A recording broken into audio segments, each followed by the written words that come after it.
Criticism has been swelling over the federal government's level of borrowing amid the COVID-19 pandemic. Recently, the Senate approved a $5.5 billion loan of President Muhammadu Buhari. Last month, both houses also approved an 850 billion naira borrowing request made by the president, which is to be sourced from domestic markets to fund critical capital projects in the 2020 budget. The major concern has been speculations that all this borrowing may result in a debt crisis for the country.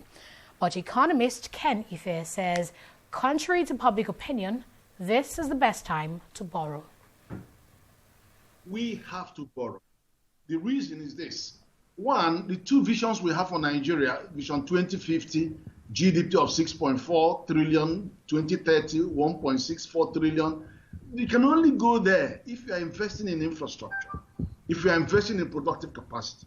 So that's that's number one. The number two is you are borrowing 5.513 billion today.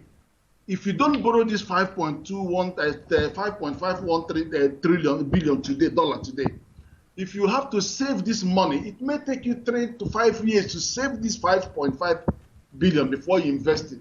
And by the time you get to those 3 to 5 years, the money has doubled. The requirement for the job you are going to do is doubled. So it makes sense that you borrow it today rather than wait until you are able to save that money in 3 years' time. You get a low, very concessional rate between 0 and 2%, much lower than 5 to 6% that you will get from bilateral lenders.